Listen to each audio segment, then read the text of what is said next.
Filipenses capítulo 4, versículos 6 al 7. Dice, por nada estén afanados o ansiosos o inquietos o preocupados. Es la misma palabra, ¿no? Dice, si no sean conocidas sus peticiones delante de Dios en toda, número 1, oración, número 2, ruego, número 3, con acción de gracias. Y entonces, versículo 7, la paz de Dios que sobrepasa todo entendimiento guardará sus corazones y sus pensamientos en Cristo Jesús.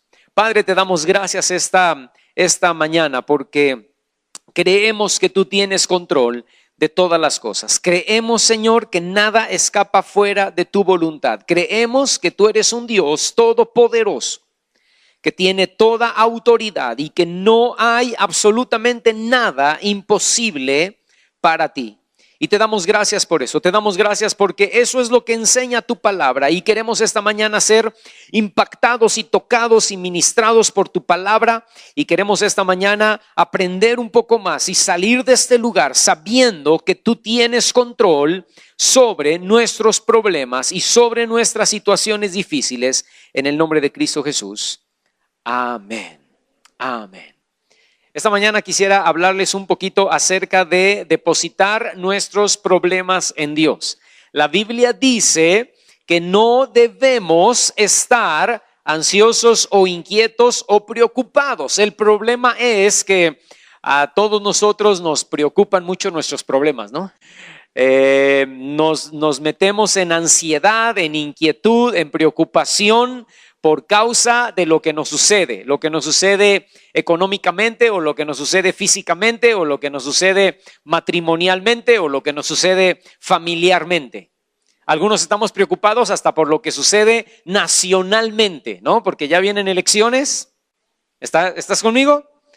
Pero no debemos estar ni ansiosos, ni preocupados, ni inquietos.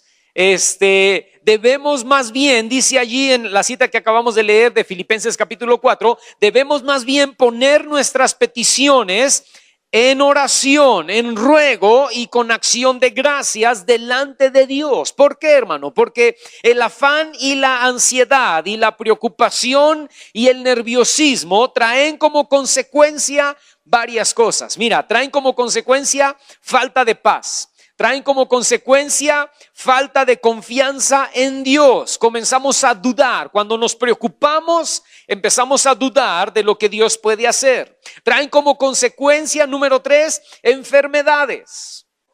Te preocupas y te afanas y te pones nervioso y entonces también te viene colitis nerviosa y te empieza a doler la ciática y te empiezan a venir dolores musculares y viene el famosísimo estrés, ¿no?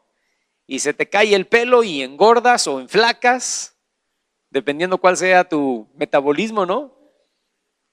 Y hay problemas físicos. Número 4, por estar preocupado, por estar afanado, por estar nervioso en el problema, tomas malas decisiones.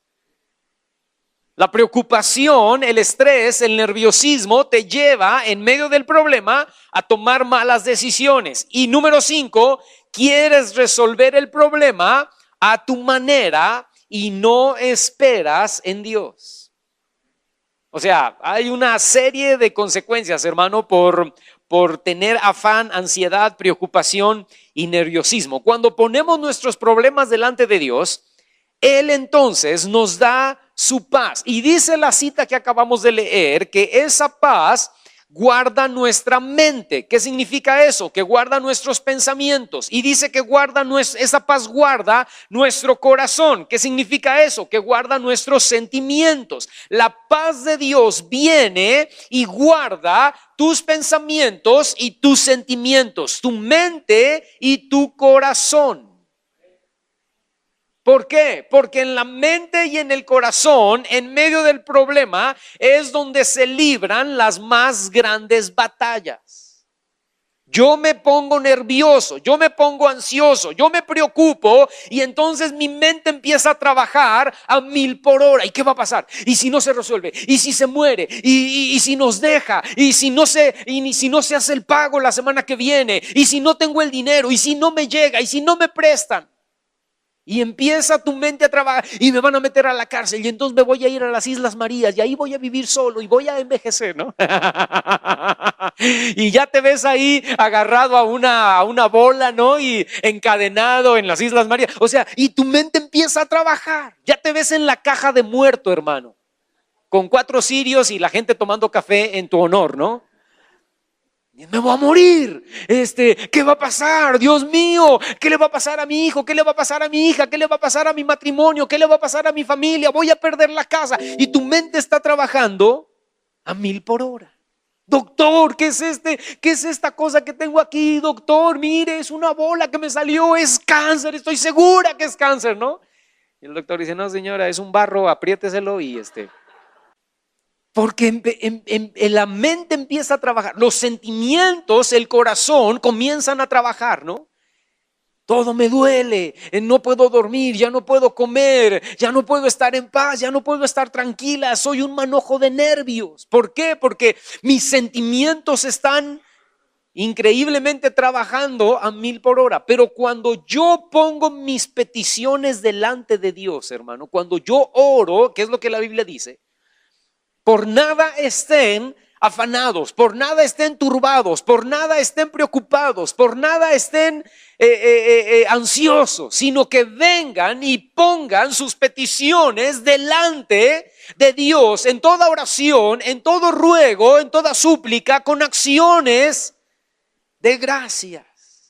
Y cuando yo vengo y lo pongo, entonces la paz de Dios viene. La paz de Dios que sobrepasa todo entendimiento viene y guarda mi mente y mi corazón. Y yo dejo de pensar a 1000 por hora y yo dejo de tener sentimientos allí encontrados. Y entonces la paz de Dios viene a tranquilizarme, a calmarme. Escucha, ¿qué enseñó Jesús? Ve conmigo, Mateo capítulo 6, versículo 31 al 34. Y ahí Jesús habla y dice, no se afanen, fíjate la orden, no se afanen, no se preocupen, no estén ansiosos pues diciendo qué comeremos o qué beberemos o qué vestiremos. Porque los gentiles buscan todas estas cosas, pero su Padre Celestial sabe que tiene necesidad de todas estas cosas. Busquen primeramente el reino de Dios y su justicia, y todas estas cosas, ¿cuáles cosas? El vestido, el beber y el comer. Las 3 cosas básicas por las cuales una persona se preocupa. Y entonces dice, pero busquen primeramente el reino de Dios y su justicia, y todas estas cosas les serán añadidas. Así que, dice Jesús, no se preocupen, no estén ansiosos, no se afanen, no estén nerviosos por el día de mañana, porque el día de mañana va a traer su afán. Basta a cada día su propio mal. ¿Qué está enseñando Jesús, hermano? 2 cosas importantes. Número 1, que como prioridad, nosotros como hijos de Dios debemos tener el reino de Dios. ¿Qué significa eso? Que necesitamos hacer la voluntad de Dios, que necesitamos buscar el reino de Dios en nuestra vida. Eso habla de oración, lectura de la palabra, ayuno, alabanza y adoración. Las 5 cosas que nos hacen tener comunión e intimidad con Dios. Que yo debo preocuparme por esas 5 cosas, que yo debo de tener como prioridad el buscar a Dios, el tener intimidad con Él. Y entonces Dios se va a encargar de todo lo demás. No es que yo no haga nada, sino es que debo confiar en su provisión, en su protección y en su cuidado.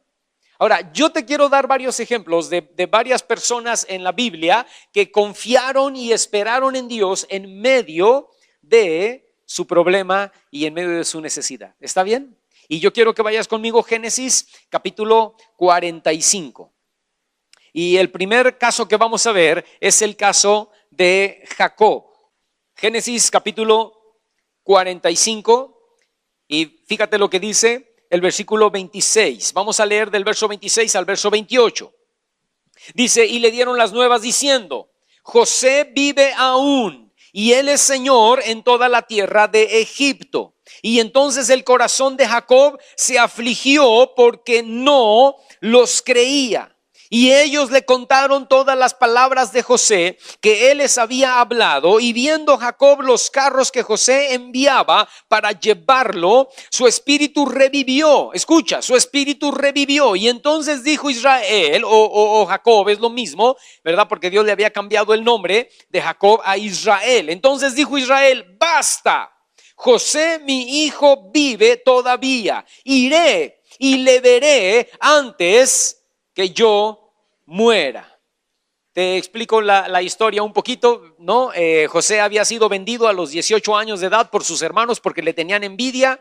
Lo vendieron como esclavo a Egipto, o bueno, lo vendieron como esclavo a unos madianitas y los madianitas se lo llevaron y en Egipto lo dejaron y ahí lo revendieron, ¿no? O lo vendieron como esclavo ahí en Egipto y como esclavo en Egipto fue a parar a la casa de Potifar. Y ahí en la casa de Potifar, la esposa de Potifar le echó los ojos, ¿no? Y trató de decirle que se acostara con él y con ella y él no quiso y entonces la esposa lo tomó de la ropa y él salió huyendo y ella se quedó con su ropa y entonces lo difamó y dijo este hombre trató de abusar de mí, ¿no? Y entonces el esposo cuando llegó lo metió a la cárcel y en la cárcel estuvo por algunos años y ahí en la cárcel reveló el sueño de el copero y del panadero. Al panadero lo mataron, le cortaron la cabeza, al copero lo restituyeron en su puesto y el copero no se acordó de José porque José le dijo, cuando salgas de esta cárcel, cuando te restituyan en tu puesto, acuérdate de mí. Y el copero se fue, tardó 2 años y a los 2 años, en esos 2 años el copero no se acordó de José y a los 2 años el faraón tuvo un sueño, ¿no? 7 vacas flacas y luego 7 vacas gordas y luego 7 vacas flacas y luego 7 espigas llenas de trigo y 7 espigas raquíticas y entonces el faraón no sabía de qué se trataban los sueños y el copero se acuerda y dice, ahora me acuerdo, hace 2 años un joven ahí en la cárcel, ¿no? Nos profetizó a mí y al panadero, nos reveló nuestros sueños y dio como él dijo, al panadero lo mataron, a mí me restituyeron en mi puesto, a lo mejor él puede revelar tu sueño. Y entonces traen a José delante de Faraón y José le dice, las 7 vacas gordas y las 7 espigas llenas de trigo son 7 años de abundancia, las 7 vacas flacas y las 7 espigas raquíticas son 7 años de escasez y tú guardas en el tiempo de la abundancia para los 7 años de escasez vas a hacer que tu pueblo pueda vivir. Y entonces te recomiendo que pongas ahí a un hombre inteligente, sabio, que pueda guardar la provisión de los 7 años de abundancia para tener en los 7 años de escasez. Y dice el faraón, pues ¿quién más que tú, no? Y ponen a José. Y entonces de esclavo y de estar en la cárcel, ahora es segundo después de Faraón. Y los hermanos de José que vivían en Canaán van por alimento a Egipto y no reconocen a José, pero José los reconoce a ellos. Y después de algunas cosas ahí, José se da a conocer a sus hermanos y les dice, yo soy José al que ustedes vendieron para los madianitas, ¿no? Y los hijos van con Jacob su padre, pero a Jacob el padre porque Jacob le había hecho una túnica de varios colores a José y esa túnica se la habían quitado cuando los hermanos lo vendieron y esa túnica la habían rasgado, la habían roto y la habían llenado de sangre y vinieron con Jacob y le dijeron, esta es la túnica de tu hijo, reconoce si es de él, está llena de sangre, está toda rasgada, ¿verdad? Así la encontramos. Y le mintieron al padre. Y entonces Jacob dijo, es la túnica de mi hijo, un animal lo ha de haber atacado y pues murió. Y por no sé cuántos años, tenía 18 años y 30 años cuando lo volvieron a encontrar. ¿Cuántos años habían pasado? Después de 12 años. Después de 12 años de estar llorando la muerte, entre comillas, la muerte de su hijo, vienen sus hijos y ahora le dicen, José, tu hijo vive. Y era tal la aflicción de este hombre, era tal el luto que este hombre había llevado por tantos años, que no les creyó. Dijo, no, ustedes me están mintiendo. Y no, papá, mira, no te estamos mintiendo. Ve los carros que mandó de Egipto. Ve sus palabras que nos habla acerca de ti. Y dice que quiere que vayas a Egipto y que estés con él. Y dice entonces el versículo, ¿dónde estamos? Versículo 27, dice, y ellos le contaron todas las palabras de José que les había hablado. Y viendo Jacob los carros que José enviaba para llevarlo, escucha, dice, su espíritu revivió. Y entonces dijo una palabra muy importante: basta, José mi hijo vive todavía, voy a ir y le voy a ver antes de que yo muera. Escúchame, hermano, algunas personas que sufren afán y ansiedad después de años por un marido que las abandonó, por un hijo que se fue o por una persona que los traicionó, y pasan años y se martirizan pensando que probablemente fue mi culpa y no me perdono a mí misma o a mí mismo por ese hijo que se fue de la casa y que nunca regresó y que se fue enojado y que se fue dolido, o ese esposo que nos abandonó y no me puedo perdonar o no lo puedo perdonar. Una persona que nos traicionó, le dimos todo a esa persona, ¿no? Confiamos en él y le abrimos las puertas de la casa y lo ayudamos en todo lo que se pudo y nos dio una puñalada por la espalda y se fue y no puedo perdonarlo o no puedo perdonarme a mí mismo porque creo que yo cometí el error o yo, mujer, cometí el error de alejar a mi marido y que mi marido se fuera, y si mi marido se fue por mi culpa y no se pueden autoperdonar. Y hermano, hermana, ¿hace cuánto fue? Hace 5 años, hace 10, hace 15, hace 20 años. Deja de sufrir, ¿no? Deja de llorar, deja de estar nervioso y intranquilo por esta situación. Tienes que poner un alto, tienes que decir basta, ya no más. Voy a perdonar o voy a perdonarme. No, pero no voy a seguir amargándome la existencia, no voy a seguir preocupándome, no voy a seguir mordiéndome las uñas por algo que pasó hace 5, hace 10, hace 15, hace 30 años atrás. Aún personas que se les murió alguien, ¿no? Y se murió mi papá o se murió mi mamá y murió peleado conmigo y nunca nos pudimos arreglar y yo no pude llegar a tiempo antes de su muerte y no pude decirle perdóname, te perdono, y eso me tiene nervioso, intranquilo, me ha acabado físicamente, moralmente. Tú tienes que poner un alto, tú tienes que decir basta ya, lo perdono, pido perdón. Debo de cerrar la página y debo de dar vuelta a la hoja y debo de empezar de nuevo. Ok, ya se fue aquel marido. ¿Tuve la culpa? ¿No tuve la culpa? No lo sé, lo perdono. Y pido perdón por lo que yo le haya hecho a él, tal vez, la parte de culpa que me toca a mí. Pero ya lo dejo ir. Es libre en el nombre de Jesús. Y yo soy sano y me quito toda preocupación y toda situación en mi vida. Número 2, segundo ejemplo, Josué y Caleb. Vayan conmigo, Números capítulo 13. Y fíjate el versículo 30 el libro de Números, capítulo 13, verso 30. Dice, entonces Caleb hizo callar al pueblo delante de Moisés y dijo, subamos luego y tomemos posesión de ella, de la tierra, ¿no? Porque más podremos nosotros que ellos. Mas los varones que subieron con él le dijeron, no podremos subir contra aquel pueblo porque es más fuerte que nosotros. Y hablaron mal entre los hijos de Israel de la tierra que habían reconocido, diciendo, la tierra por donde pasamos para reconocerla es tierra que traga a sus moradores. Y todo el pueblo que vimos en medio de ella son hombres de grande estatura. Y también vimos allí gigantes, hijos de Anac, raza de los gigantes. Y éramos nosotros, a nuestro parecer, como langostas, y así les parecíamos a ellos. Sáltate conmigo ahora ahí mismo en Números al capítulo 14, versículo 7.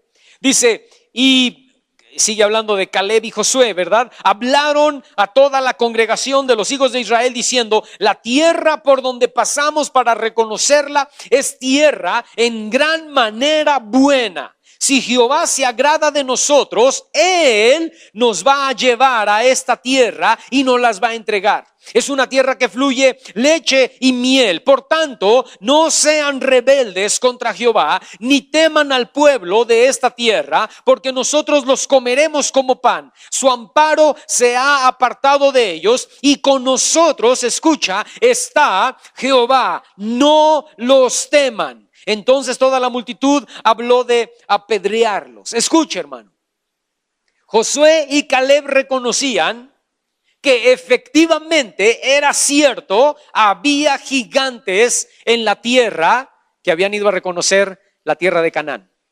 Moisés los manda a 12 espías, y esos 12 espías van a reconocer la tierra y se dan cuenta que es una tierra que verdaderamente, como Dios les había dicho, era verdad, fluía leche y miel. Era una tierra próspera, era una tierra bendecida, pero, había un pero, ¿no? Había gigantes, había ciudades fortificadas. La primera ciudad, por ejemplo, que tenían que conquistar era Jericó, y Jericó era una ciudad amurallada tremendamente, era impenetrable. Y Josué, los 10 espías, de los 12 espías, 10 de ellos llegan diciendo: señores, es imposible tomar la tierra. Es una tierra que fluye leche y miel, es una tierra próspera, es una tierra bendecida, pero es imposible. Hay gigantes ahí. Hay ciudades fortificadas. Pero Josué y Caleb dicen: no, sí, es verdad, hay gigantes y las ciudades son fortificadas y la conquista a los ojos humanos es imposible. Es decir, el problema es real, pero nosotros tenemos a Dios de nuestro lado. Escucha. Dice: y Dios nos ha prometido esta tierra. Dios nos ha entregado ya esta tierra. ¿Hay gigantes? Sí. ¿Hay ciudades amuralladas? Sí. Pero Dios nos ha entregado la tierra. Escúchame, hermano. En medio del problema, en medio de la situación difícil, nosotros debemos reconocer que efectivamente sí es difícil. Es que el doctor dice: señora, los análisis que me acaba usted de entregar y los acabo de ver, esto sí es cáncer. Wow, ese es un problema. Y yo no puedo salir del hospital, o yo no puedo salir del consultorio del médico diciendo: por fe no es cáncer, ¿verdad? Declaro que esto no es cáncer. No, es cáncer. Estás enfermo. Hay un tumor que es maligno y que es cancerígeno. Y es difícil, y es real, pero escúchame, pero contigo está Jehová de los ejércitos. Amén. El médico no tiene la última palabra, porque la última palabra para mi vida la tiene el Señor Jesucristo. Es verdad. Hay gigantes, es verdad, es impenetrable la ciudad, pero con nosotros está el Señor. Y Dios nos ha prometido, Dios nos ha hablado y ha dicho que por sus llagas y por sus dolencias en la cruz del Calvario yo soy sano. Aquí dice en la palabra: impondrán sus manos sobre los enfermos y sanarán. Pudiera ser que sí, es verdad, muero de cáncer. Pero también puede ser que lo que Dios ha dicho en su palabra es verdad y la va a cumplir en mí, y Él va a tener misericordia de mí y Él me va a sanar, Él me va a restaurar. Escúchame, hermano, necesitamos conocer su palabra, necesitamos estudiar y necesitamos profundizar en su palabra para poder vivir confiados y seguros en medio del problema, a pesar del problema, por encima de la dificultad del problema. Yo le creo a Dios, yo creo lo que su palabra dice, yo creo lo que Él ha prometido para mí, yo creo que Él tiene esperanza para mí y me puedo refugiar en Él. ¿Por qué? Porque conozco su palabra. Tercer ejemplo, segunda de Samuel, capítulo 12, David. Y fíjate lo que dice el versículo 21. Dice, y le dijeron sus siervos, ¿qué es esto que has hecho? Por el niño, viviendo aún, ayunabas y llorabas, y muerto él, te levantaste y comiste pan. Verso 22. Y él respondió, viviendo aún el niño, yo ayunaba y lloraba, diciendo, ¿quién sabe si Dios tendrá compasión de mí y vivirá el niño? Mas ahora que ha muerto, ¿para qué he de ayunar? ¿Podré yo hacerle volver? Pregunta David, ¿podré yo hacer volver al niño que acaba de morir? ¿Sí o no? No. Dice David, yo voy a él, mas él no volverá a mí. Y aquí hay un montón de enseñanzas, hermano. Una de ellas, por ejemplo, es la del Día de Muertos, ¿verdad? Los muertos no regresan, ellos no vienen a nosotros, nosotros vamos a ellos. Así de claro, ¿verdad? Ahora, pero no estoy enseñando acerca de eso. Entonces, ¿qué estamos enseñando? Fíjate, David tiene un niño con Betsabé.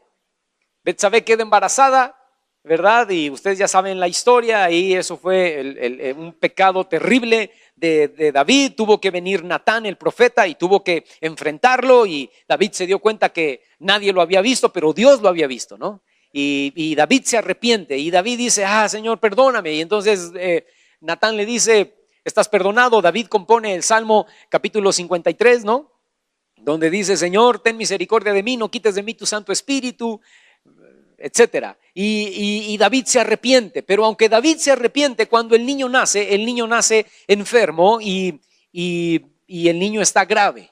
Y los médicos vienen con David y le dicen, probablemente el niño muera. Y David por 7 días está preocupado, y entonces se deprime, se enoja y se pone como león enjaulado por toda la casa diciendo, pues traigan otro médico, alguien del ABC o el mejor médico del Seguro Social, o traigan a Emanuel o a alguien, pero ¿no? Esa fue la actitud de David, hermano.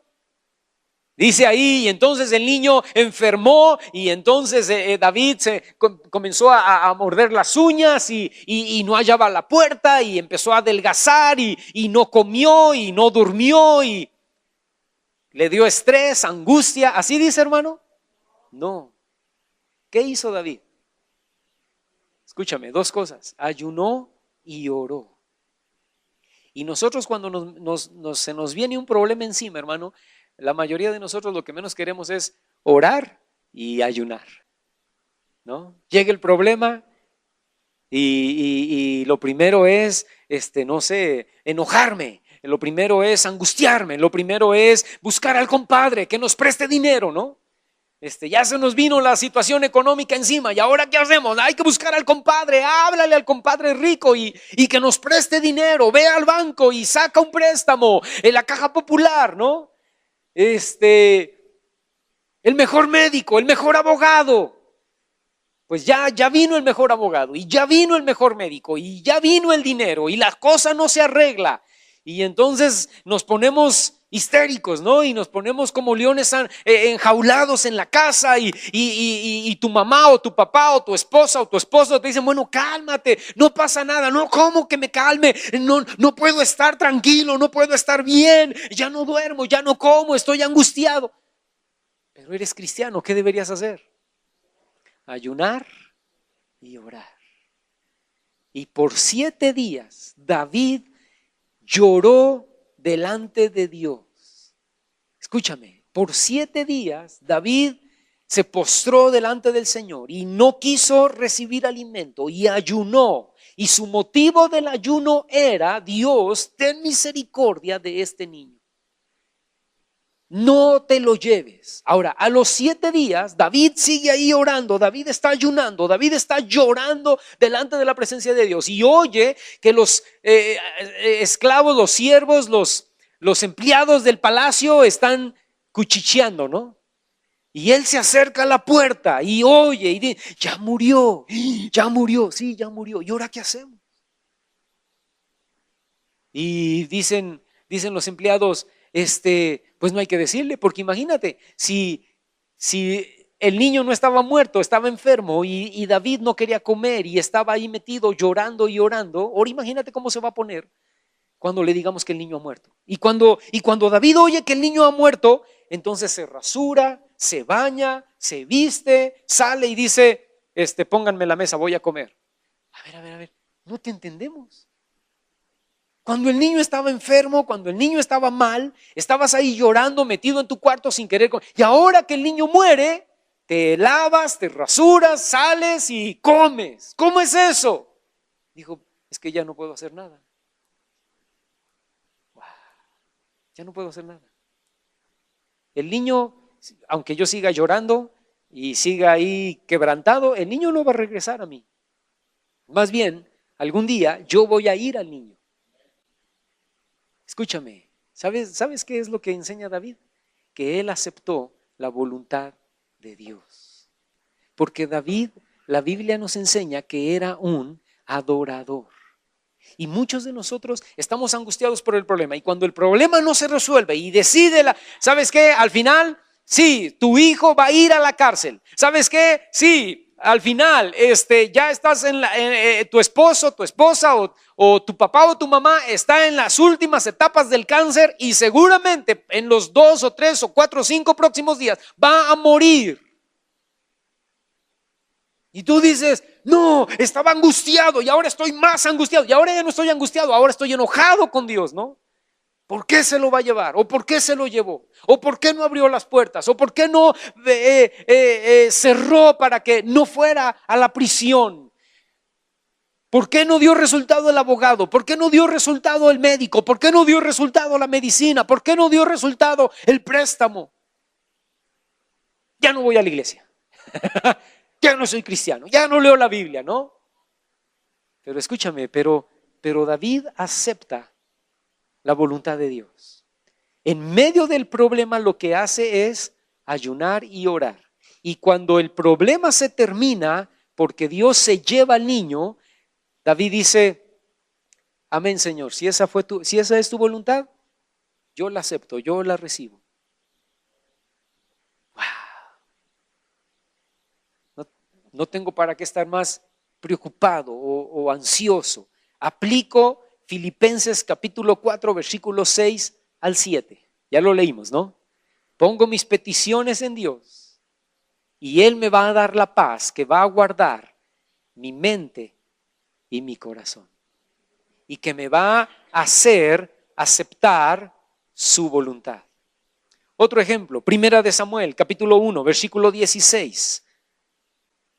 Y dice, no tengas a tu sierva por una mujer impía, porque por la magnitud de mis congojas y de mi aflicción he hablado hasta ahora.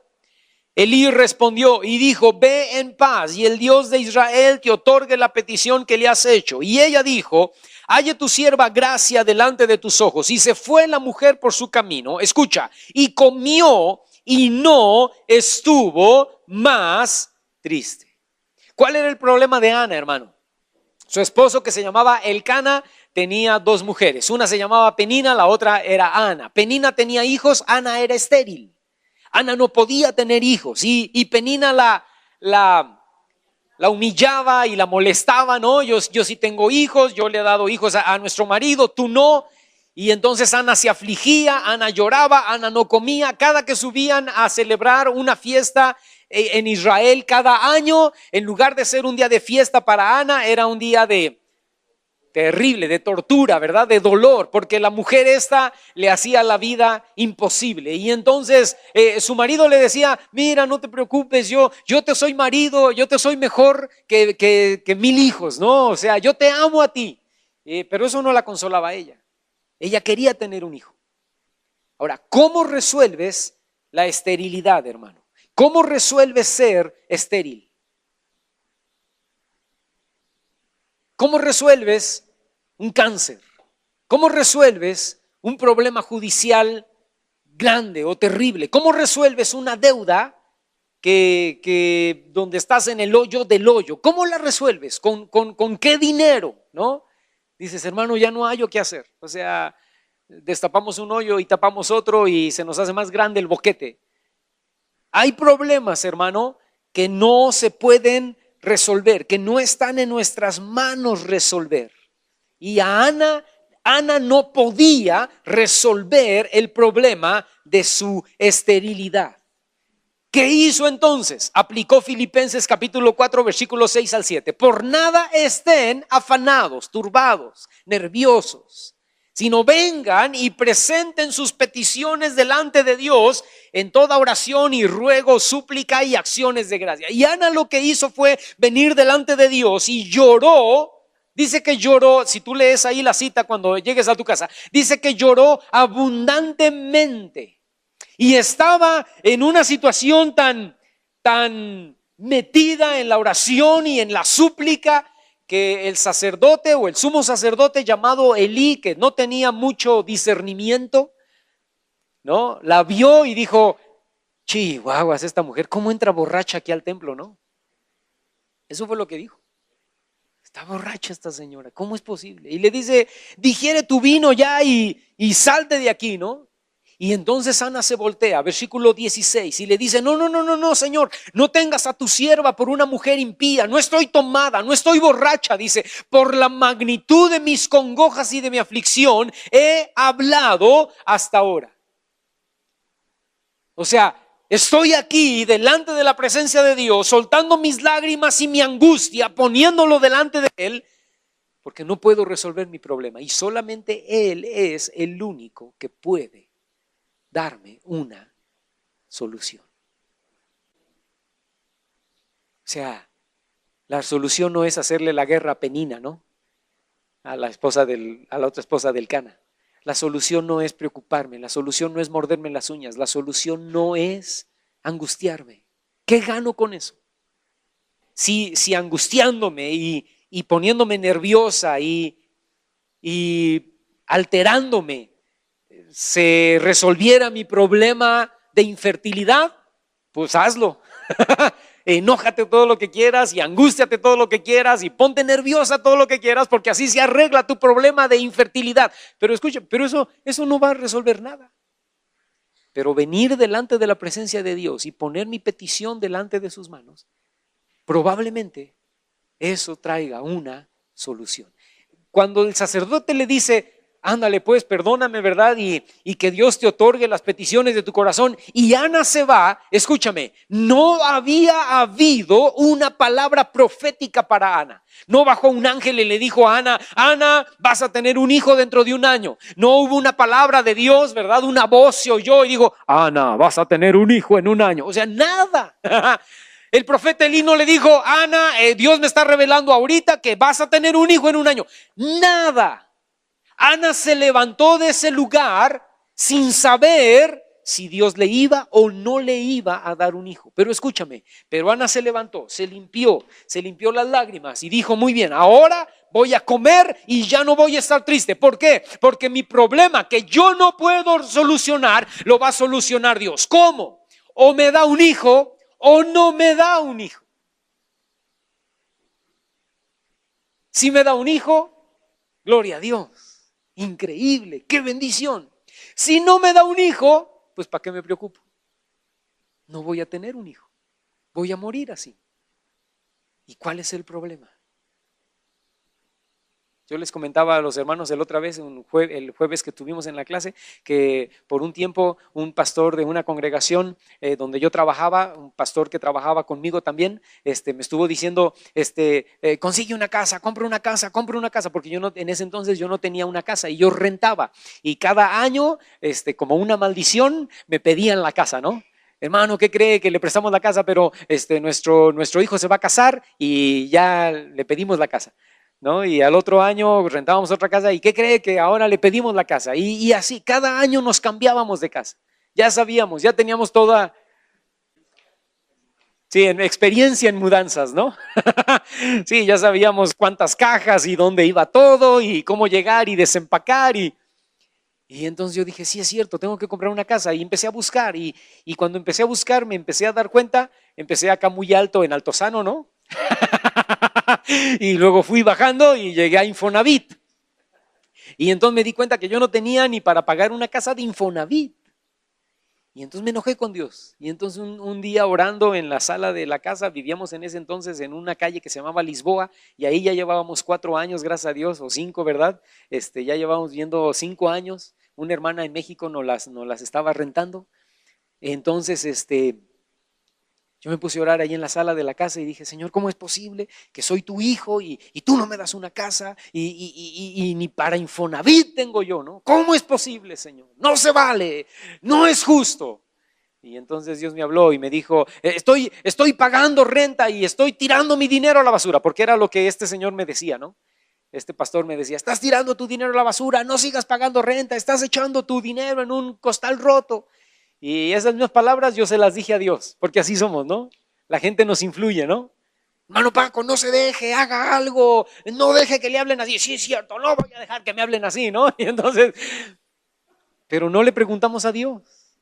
Y entonces yo vine delante de Dios, le dije, Señor, no es justo. Y entonces Dios me habló y me dijo, ¿y quién te ha dado para pagar la renta cada mes? Y yo dije, pues tú, Señor. ¿Y te ha abandonado algún mes? No, Señor. ¿Y has dejado de pagar la renta durante un mes? No, Señor. ¿Y te has mordido las uñas por pagar la renta? No, Señor. Y entonces Dios me dijo, ¿y entonces para qué chillas? Y entonces Dios me habló y me dijo, ¿y si yo no te quiero dar una casa y no quiero que tengas una casa propia, qué? Y yo dije, es verdad. ¿Y si no tengo una casa propia, qué? Mejor, porque mis hijos no se van a pelear por una herencia. Y yo le dije, sí es cierto, Señor. Renuncio a una casa, dije esa noche, yo me acuerdo bien. Dije, renuncio a una casa. Si no me quieres dar una casa nunca, no me la des, Señor. Yo dediqué mi vida para ti y no para comprarme una casa, ¿no? Entonces, renuncio a una casa, renuncio a ser propietario, y aquí está mi vida de nuevo. Ya me puse a chillar ahí, Dios me dijo, ya no llore, no sea tontito, váyase a dormir, ¿no? Escúchame, y años después, Dios me dio una casa. Pero ¿y si no me lo hubiera dado, hermano? De todas maneras, Dios era el que me iba a seguir dando para la renta. Le dice Ana, yo a partir de ahora, no me importa si Dios me da o no me da un hijo. A partir de ahora, yo voy a comer y yo ya no voy a estar más triste. Porque mi problema que yo no puedo solucionar está en las manos de Dios. Él se va a hacer cargo. Él se va a hacer cargo para contestarme sí o no. Y yo voy a aceptar el sí y también voy a aceptar el no. Habacuc, ve conmigo, el otro ejemplo, no sé en cuál ejemplo vamos, pero siguiente ejemplo, ¿verdad? Habacuc, capítulo 3, versículo 17.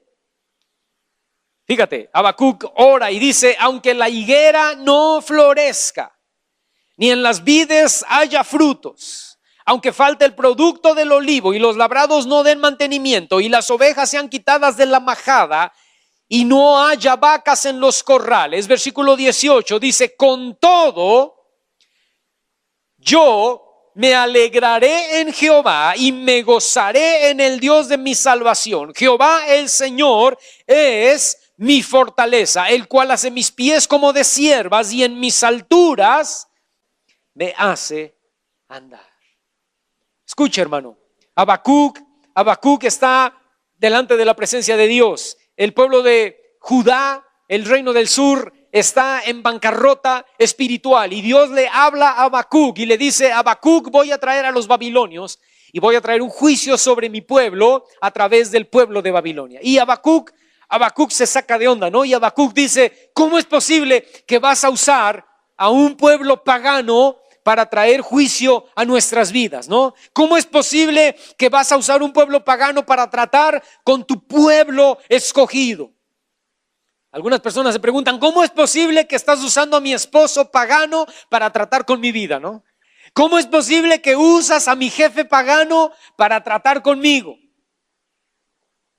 Y Habacuc no lo entiende. Habacuc dice, no puedo entender, Señor, ¿cómo puedes quebrantarnos a través de un pagano? No puedo entender cómo estos análisis dan cáncer, Señor. Si yo soy tu hijo, si te amo, si no fallo en la iglesia, ¿no? ¿Cómo es posible que mi matrimonio se está deteriorando de esta manera? Si yo te busco, si yo te amo, Señor. Pero al final de cuentas, cuando Habacuc está terminando de escribir en el capítulo 3, Habacuc llega a una conclusión y su conclusión es: pase lo que pase, venga lo que venga, yo voy a confiar en Dios. Y dice entonces, versículo 17, dice: aunque la higuera no florezca, aunque en las vides no haya fruto, aunque falte el producto del olivo y los labrados ya no den mantenimiento y las ovejas sean quitadas de la majada y no haya vacas en los corrales, aunque mi marido se vaya, aunque mi hijo no agarre la onda, aunque el préstamo no llegue, aunque la situación económica no se solucione, aunque yo siga siendo estéril, con todo, versículo 18, yo me voy a alegrar en Jehová y me voy a gozar en el Dios de mi salvación. Jehová el Señor es, ¿qué cosa dice ahí, hermano?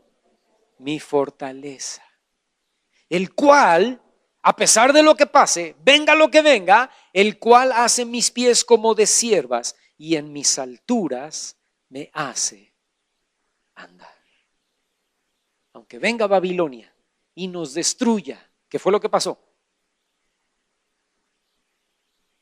Aunque hagan polvo la ciudad y destruyan el templo, ¿qué fue lo que pasó? Y derriben las murallas, ¿qué fue lo que sucedió? Con todo, yo me voy a alegrar en Jehová, porque Dios es mi fortaleza. ¿Qué dice Jesús, hermano? Capítulo 12 del Evangelio de Lucas. Escucha, debemos entender que Dios tiene control de todas las cosas. Lucas capítulo 12, versículo 4. Dice: mas les dijo Jesús: amigos míos, dice ahí, no teman a los que matan el cuerpo y después nada más pueden hacer. Pero les enseñaré a quién deben temer. Hermano, ¿y si nos secuestran? Hermano, ¿y si nos roban? Hermano, ¿y si nos llevan y nos piden dinero por nosotros? ¿No? Dice Jesús, no teman. No teman a los que matan el cuerpo y después nada más pueden hacer. Pero les enseñaré, versículo 5, a quién deben temer. Teman a aquel que después de haber quitado la vida tiene poder de echar en el infierno. ¿Quién es ese, hermano? Dios. No es el diablo. El diablo no tiene poder de quitar la vida y el diablo no tiene el poder de echarla en el infierno. Amén. El diablo no te quita la vida.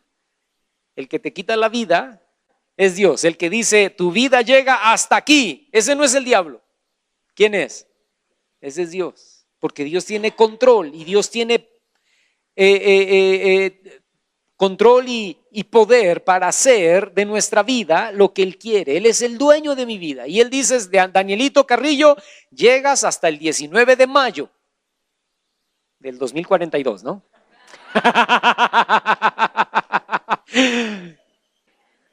Hasta ahí llego. Sí, ustedes se espantaron, ¿verdad? Del 2018 no, hermano. Escúchame, Él dice: hasta aquí llegas y hasta ahí llegas. Y luego Él dice: yo tengo el poder o de echarte al infierno o de mandarte a mi presencia, dependiendo en lo que tú hayas hecho en tu vida, ¿verdad? Dependiendo en si tú dijiste: Señor, te acepto como Señor y Salvador de mi corazón. Si te rendiste a mí, ¿verdad? Dice, ¿a quién deben temer? Escucha, dice el versículo 5, pero les enseñaré a quién deben temer. Teman a aquel que después de haber quitado la vida tiene poder de echar en el infierno. Sí, les digo, a este teman. O sea, debemos tener temor ¿de quién? De Dios. Y dice versículo 6, pero les voy a preguntar, ¿no se venden 5 pajarillos por 2 cuartos? O sea, por una bicoca, ¿verdad? Con todo, ni uno de ellos, ni un pajarillo, escucha, está olvidado delante de Dios. Pues aún los cabellos de su cabeza están todos contados. No teman, pues, más valen ustedes que muchos pajarillos. ¿Qué significa eso, hermano? Que si Dios tiene control y compasión de los pájaros, ¿cuánto más no va a tener control y compasión de lo que te está pasando a ti y a mí? ¿Cuánto más Dios no se va a compadecer de nuestras situaciones y de nuestros problemas y de nuestras angustias? ¿Cuánto más Dios no nos va a contestar y nos puede dar paz? ¿Cuántos dicen amén? Y tú y yo necesitamos confiar en Él. Y tú y yo necesitamos decirle al Señor: Señor, nuestra esperanza y nuestra confianza eres tú. Pudiera ser que yo no puedo resolver esta situación. Pudiera ser que yo no puedo resolver este problema. Lo pongo en tus manos y haz lo que tú quieras y cumple tu voluntad. Voy a terminar con esto. Salmo capítulo 43, por favor. Vayan conmigo ahí. Salmos capítulo 43 y lean. Voy a leer del versículo 1 al versículo 5. Y dice ahí, Salmo 43, 1 al 5. Dice: júzgame, oh Dios, y defiende mi causa. Escucha cómo hablaba David. Dice: líbrame de gente impía y del hombre engañoso e inicuo. Pues que tú eres el Dios de mi fortaleza. ¿Por qué me has desechado? ¿Por qué andaré enlutado? Escucha, por la opresión del enemigo. Pregunta: ¿por qué voy a andar enlutado por la opresión del enemigo? No debo, no quiero estar enlutado por la opresión del enemigo. Entonces dice versículo 3: envía tu luz y tu verdad.